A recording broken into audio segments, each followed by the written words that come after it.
გამარჯობათ, მოგესალმებით, ჩემი სახელი გვარია თორნიკე ჯაფარიძე და დღეს ჩვენ ვიწყებთ Python-ის პროგრამული ენის შესწავლას. პირველ რიგში გავიგოთ თვითონ რა არის ეს Python-ი, რაში ვიყენებთ, უნდა გადმოვიწეროთ კომპაილერი, რომ ჩვენი გატანებული კოდები ჩავწეროთ აქ და გავუშვათ. შესაბამისად, ყველაზე მარტივი ძალიან ბევრი პროგრამა არის, სადაც შეგვიძლია ჩვენი ეს Python-ის კოდი გავატაროთ, მაგრამ ყველაზე მარტივი და ჩამოსაწერადაც ძალიან ადვილია, დიდი მოცულობის ფაილი არ არის. Python შეუძლოა Google-ში დაგუგლავთ, ამოვარდება ეს და ყველაზე ბოლო ვერსია რაც არის Windows-ისთვის, იმას ჩაიწერთ აი აქედან, კურსორი მაქვს მინიშნებული. და გადმოიწერთ ძალიან მარტივი პროგრამა არის დასაყენებლად და უკვე თქვენ კომპიუტერებზე გამოჩნდება აი ესეთი პროგრამა გამოვარდება დაინსტალირების შემდეგ.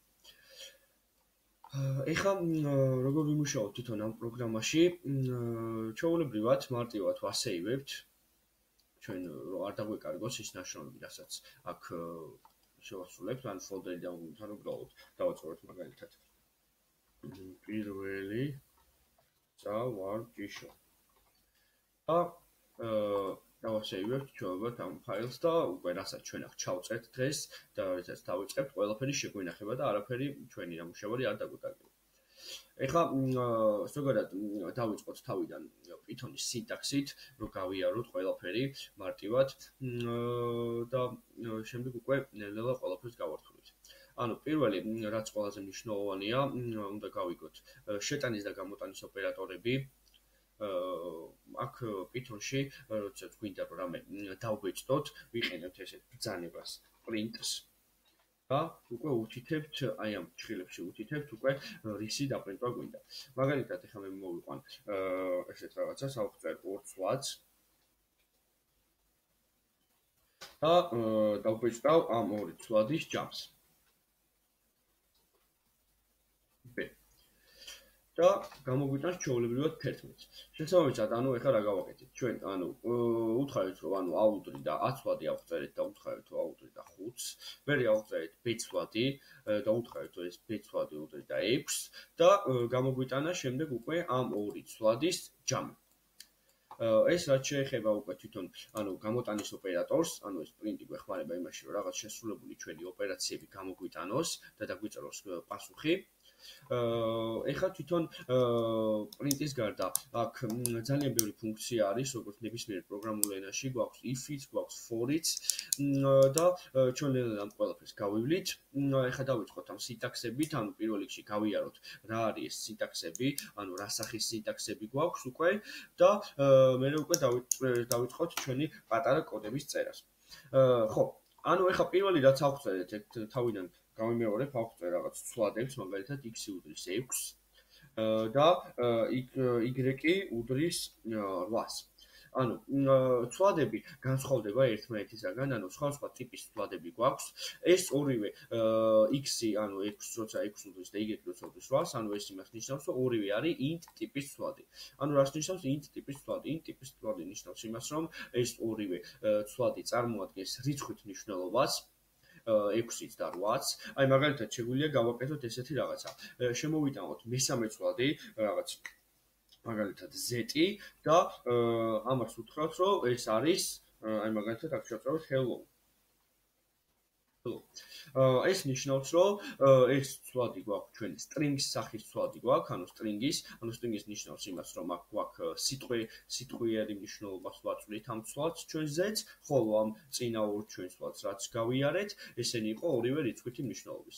რა თქმა უნდა, რიცხვითი მნიშვნელობის და ამ string და int ტიპის ცვლადების გარდა კიდევ ძალიან ბევრი სახის ცვლადი არის, რასაც ჩვენ გავივლით ყველაფერს ნაწილობრივ სხვა ვიდეოში, მაგრამ დღეს ჩვენ მხოლოდ ამ ორს შევეხებით და ამ ორზე შევასრულებთ მოქმედებებს. ხო, ეხლა რაც შეეხება თვითონ აქ წერას. ანუ შეგვიძლია მაგალითად გავაკეთოთ ესეთი რაღაც, რომ ანუ თუ გვინდა რომ ჩვენმა პროგრამულმა კოდმა აქ რაღაც არასწორად დავწეროთ მაგალითად პირდაპირ ჩვენი ეს კომპილატორი ამოგვდებს შეცდომას. მაგრამ მაგალითად თუ გვინდა რომ დავწეროთ რაღაცა მივანიშნოთ რაღაც, ანუ გავაკეთოთ კომენტარის სახით დავწეროთ. ახლა გაჩვენებთ როგორი წერება საერთოდ Python-ში კომენტარი. ანუ კომენტარის ორი სახის გვაქვს კომენტარი, რომელიც ანუ ერთ ხაზზე არის და იწერება ესეთი სიმბოლოს დავწერთ და უკვე ამის მერე დავწერთ ტექსტს, რაც გვინდა რომ მივუწოთ. აი მაგალითად ჩვენ აქ ავწერეთ string ტიპის სვადი. უკვე ჩვეულებრივად როცა უკვე დავაჭერთ enter-ს, ანუ ჩამოვა უპრობლემოდ ქვევით, არანაირ შეცდომას არ ამოაგდებს და ამას გაატარებს ისე როგორც კომენტარად. ეს არის პირველი სახის კომენტარი, მაგრამ ასევე გვაქვს მეორე სახის კომენტარი, როდესაც ჩვენ გვინდა რომ რამდენიმე ხაზზე იყოს განთავსებული ეს კომენტარი, უკვე ეს სხვანაირად იწერება. ეხლა გაჩვენებთ როგორ იწერება ესეთი სახის კომენტარი. აი მაგალითად გავაკეთოთ ესეთი რაღაცა. x-ი უდრის 7-ს და მერე გავხსნათ ესეთი სამი ცალი ორმაგი ბჭყალები და გავაკეთოთ ჩავწეროთ აი მაგალითად ჩვენ აქ გვინდა აი ჩამოვა ქვევით უპრობლემოდ, იმიტომ რომ იცის ხდება უკვე რომ ეს არის რამდენიმე ხაზზე გვინდა ჩვენ ამ კომენტარის განთავსება, ჩვენ აქ გვინდა დავწეროთ კომენტარი და დავხურავთ ისევ იგივე სამმაგი ბჭყალებით ამ იმას და ჩვენ ვუყურებთ ეხლა ნახეთ რაც იზავს აქ. აქ ამოვაგდო შეცდომა, სინტაქს ერორი ამოგვიგდო, იმიტომ მოგვიგდო აქ სინტაქს ერორი, რომ არასწორად დავწერეთ აქ, უნდა მიგვეთითებინა ჩვეულებრივად, რომ გაგვეკეთებინა მე ხა ჩვენება მინდოდა თქვენთვის, რომ თქვენც არ დაგეპაროთ ეს შეცდომა. აქ კომენტარის სახით აი აქ არ უნდა დაგვეწერა ესე, უნდა დაგვეწერა აი ესეთი სახით. აი მაგალითად გავაკეთოთ ესე. დავწერთ ისე სამ ჭრილს. ნახეთ კომენტარი რომელიც დავწერეთ და დავაფსრულეთ სამოგი ბჭყალებით. და ჩვეულებრივად უკვე აი შეცდომის გარეშე ჩვეულებრივად გამოგვიტანა ის რაც გვინდოდა. აი ნახეთ, თუნდაც ეს ნიშნავს, ანუ დახრილი ხაზი და n ნიშნავს, ანუ ქვევით ხაზზე ჩამოტანას, ესეც არ გაგიკვირდეთ, იმიტომ წამოიღო აქ, იმიტომ რომ ნახეთ ხო სხვა ხაზზე გვიწერია შეცდომისა და ყველა ხაზს დავუთო ეს. და ესეც მინდოდა რომ ენახებინა რომ ეს შეცდომა არ დაგეშვათ და ზედმეტი იმის გამო, იმიტომ რომ ამოაგდებდა მე სინტაქს ერორს. ეხლა თვითონ ერორები, ანუ როგორ მივხვდეთ, იმიტომ რომ ერორებშიც განსხვავება არის, სანამ თვითონ კოდის წერაზე გადავალთ, უნდა ვიცოდეთ, უნდა ვიცოდეთ ის თუ როგორ გავასწოროთ ეს ჩვენი პროგრამული კოდი. შესაბამისად, ანუ აქ რამდენიმე სახის ერორს ამოგვიგდებს. ეხლა მაგალითად გავაკეთებთ ესეთ სპეციალურად დავუშვებ შეცდომას. ჩვენ აქ აღწერილი გვაქვს ესეთი ცვალები, ხო? x-ი უდრის 6, აი ეს აქ პირველი, y-ი უდრის 8-ს და z-ი უდრის hello-ს. ანუ ესენი ხო ერთი და იგივე ტიპის ცვალები არის, ორივე int-ია, მაგრამ აქ გვაქვს უკვე შემოდის ჩვენი string-ს ტიპის ცვალები. ეხლა ვაკეთებთ ესეთ რაღაცას, ნახეთ? ანუ print-ს ვაძლევთ და ვაკეთებთ ესეთ რაღაცას. x მივუმატებთ y-ს და მივუმატებთ z-ს. და ნახეთ რაც იზავს ეხლა ეს.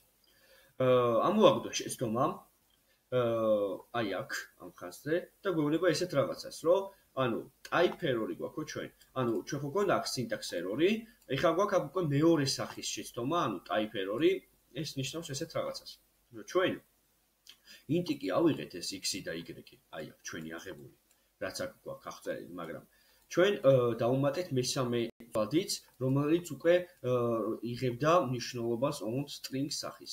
შესაბამისად, string ტიპის მნიშვნელობის აღების დროს ჩვენ არ გვაქვს უფლება, რომ ეს მივუმატოთ int სახის ცვლადებს და ამიტომ დავუშვით ამაში შეცდომა და ეს შეცდომის სახე იყო type error.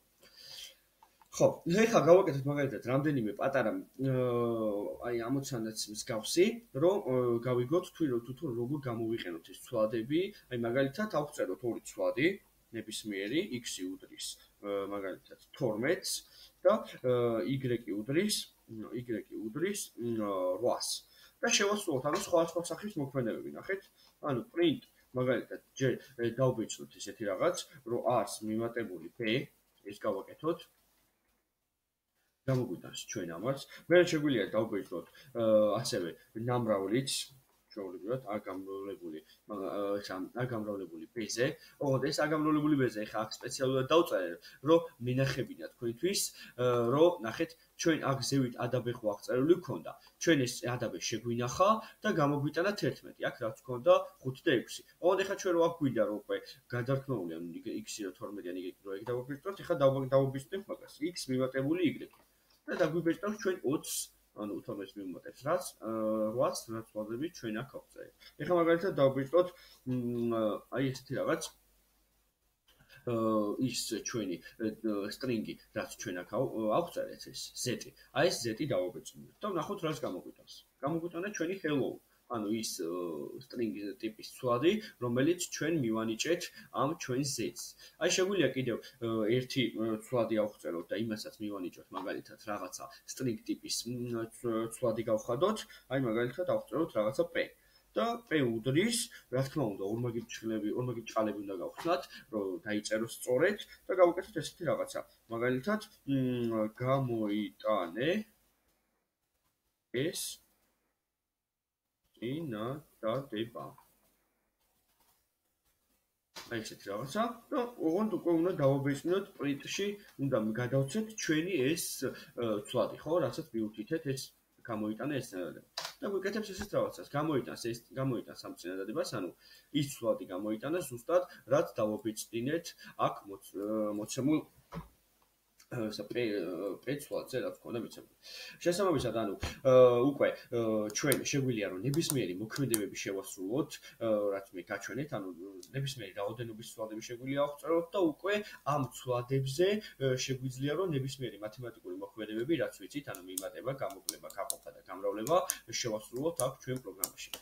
ოღონდ იმას მიაქციეთ ყურადღება, ძალიან მნიშვნელოვანია აქ იმახსოვრებს უკვე ანუ ძველ ცვლადებს იმახსოვრებს ამას აღშევს ჩვენ ხო ეს არ გაგვისუფთავებია და თავიდან დაგვეწყია წერა მე რო გამისუფთავებინა და თავიდან დამეწყო მაშინ ეს ADB-ზე მეტყოდა რომ აი აქ მეტყოდა ADB-ზე რომ undefined არის ანუ ვერ იპოვა შესაბამისად ეხა მაგალითად აქ რომ x-ი და y-ი ყოფს მითითებული მაგალითად x-ი 12 y-ი 8 ეხა აქ რომ მივუთითოთ მაგალითად რომ x-ი უდრის 13 და y-ი უდრის 10-ს, უკვე ამ ცვლადებს აქ რაც გვაქვს მიცემული, ამებს გადააწერს თავზე და print-ს რო ვეტყვით x-ი მიმატებული y-ი გამოგვიტანს ესეთ რაღაცას 23-ს უკვე. ანუ კი არ გამოგვიტანა 20, არამედ გამოგვიტანა 23 უკვე იმიტომ რომ ახალი ცვლადები ქონდა მინიჭებული და შესაბამისად ეს ცვლადები უკვე გადააწერა თავის ძველ ცვლადებს.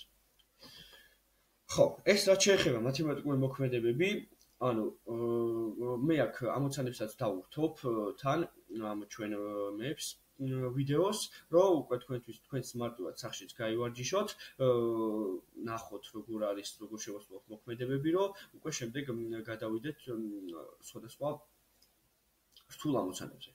ეხლა რაც ვახსენე თავში, იყო რომ სხვადასხვა ტიპის ცვლადები არსებობს საერთოდ, ანუ ამ პროგრამირებაში ზოგადად და რა თქმა უნდა Python-შიც გვაქვს ესეთ სხვადასხვა ტიპის ცვლადები და აქ მინდა რომ ეხლა ჩვენ კი გავიარეთ int და string ტიპის ცვლადები, მაგრამ მინდა რომ გაჩვენოთ კიდევ სხვადასხვა ტიპის ცვლადები, რაც ჩვენ აქ გაგვაჩნია, რომ თქვენთვის უკვე მარტივი იქნება, იმიტომ რომ რამდენიმე ვარიანტის შემდეგ უკვე მოგვიწევს გამოყენება თვითონ ამოცანაში მოგვიწევს გამოყენება ამ თითოეულის.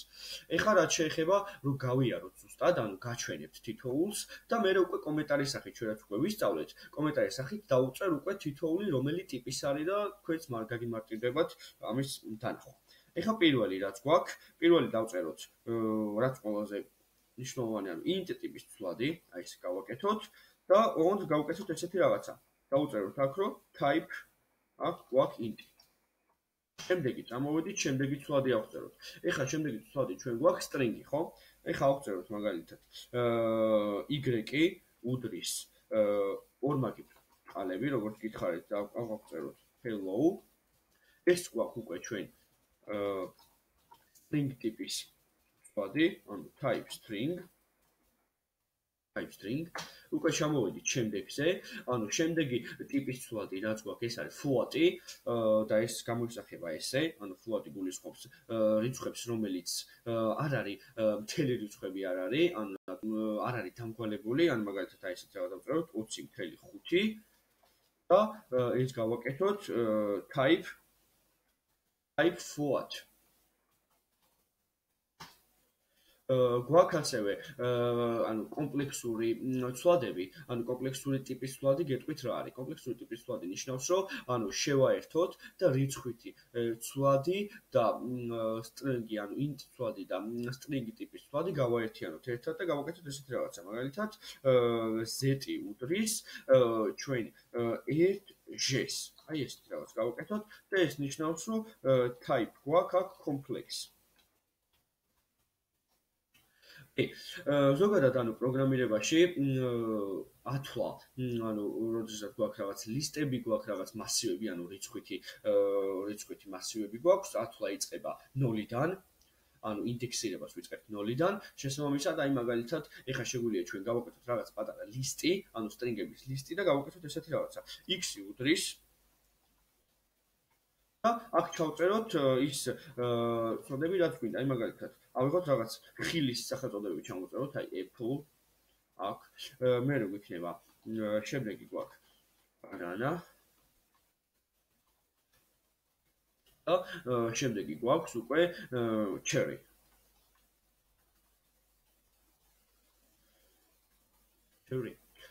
და ეს გვაქვს უკვე როგორც გითხარით type list.